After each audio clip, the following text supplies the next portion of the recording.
পররাষ্ট্রমন্ত্রীকে, পররাষ্ট্র উপদেষ্টাকে, পররাষ্ট্র দপ্তরকে কথা বলতে হবে ভারতের চোখে চোখ রেখে।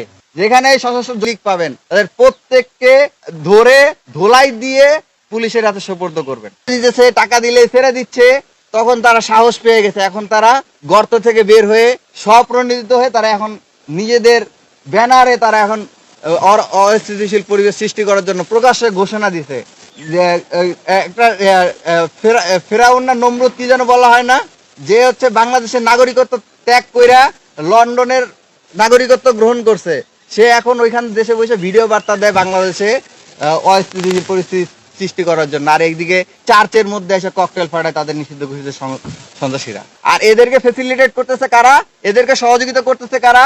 ওই যে শুরুতে বলছিলাম পুলিশ লীগের কারো বিচার হয় নাই, পুলিশ লীগ, র্যাব লীগ, এদের মধ্যে তাদের যে দলীয় যে অফিসাররা আছে তারা তাদেরকে সুবিধা করে দিচ্ছে, তাদের বিরুদ্ধে কোনো ব্যবস্থা গ্রহণ করছে না। আপনারা আগে দেখতেন না, যদি বিএনপি জামাত এই ফেসিবাদী আচরণের বিরুদ্ধে একটা মিছিল করতো, তাহলে একদিনের ভিতরে, 1 ঘন্টার ভিতরে, 2 ঘন্টার ভিতরে তাদের সার্চ করে খুঁজে বের করতো না?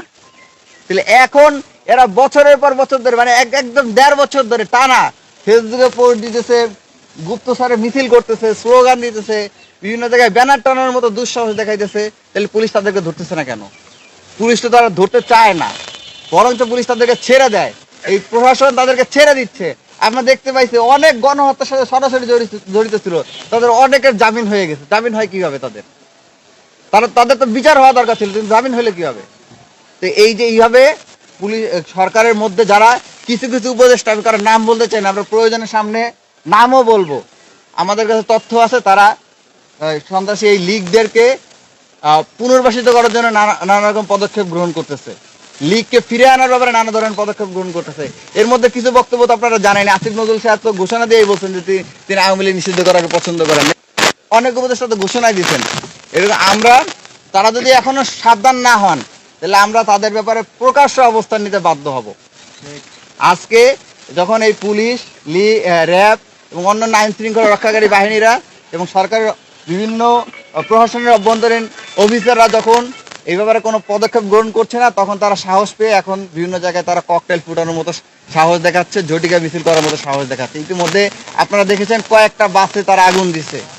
তো আমরা জুলাই ঐক্যের পক্ষ থেকে আহ্বান জানাই যে কাল বিলম্ব না করে সরকারের মধ্যে ঘাপটি মেরে থাকা এবং কি উপদেষ্টাদের মধ্যে ঘাপটি মেরে থাকা যে সকল অফিসার এবং উপদেষ্টা আছে যারা এই লীগকে পুনর্বাসনে সহযোগিতা করছে, তাদের প্রত্যেককে কাল বিলম্ব না করে বিচারের মুখোমুখি করতে হবে এবং তাদেরকে কাল বিলম্ব না করে জেলে ঢুকাইতে হবে। তাদের একটাই ঠিকানা, তাদের মুক্ত বাতাসে কোনো ঠিকানা হইতে পারে না, তাদের ঠিকানা হবে জেল।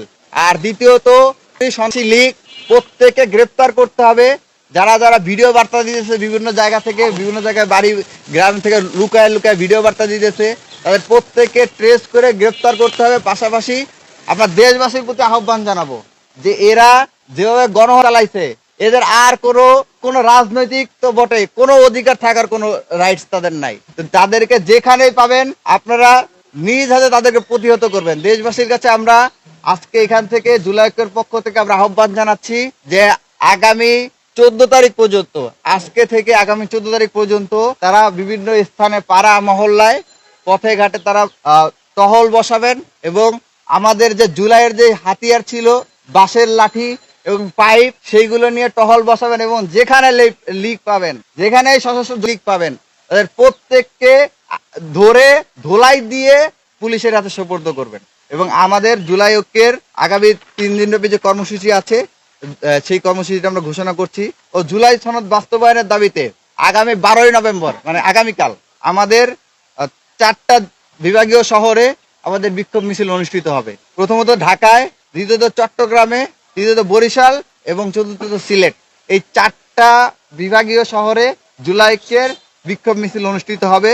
আমরা দেখেছি এবং সংবাদ মারফতে আমরা জেনেছি যে পঞ্চগড়, কুড়িগ্রাম সহ প্রায় 3টে জায়গায় বাংলাদেশের সীমান্তের খুব কাছাকাছি স্থানে তারা সেনা ক্যান্টনমেন্ট, সেনা ঘাঁটি এবং স্টেশন তৈরির উদ্যোগ নিচ্ছে এবং কোনো কোনো জায়গায় আন্তর্জাতিক যে মানে নীতি, সেই নিয়ম নীতি লঙ্ঘন করে 1 কিলোমিটারের মধ্যে সেনা ঘাঁটি ও সেনা স্টেশন তৈরি করতেছে। তো সেই ক্ষেত্রে আমরা বাংলাদেশ গভর্নমেন্টের প্রতি আহ্বান জানাবো ওই নত জানে পররাষ্ট্র নীতির দিন বহুত আগে শেষ হয়ে গেছে, ওই দিন শেষ হয়ে গেছে। কেউ ধমকাবে চমকাবে, তাদেরকে আগেই পিছনের রাস্তা দেখাই দিতে হবে।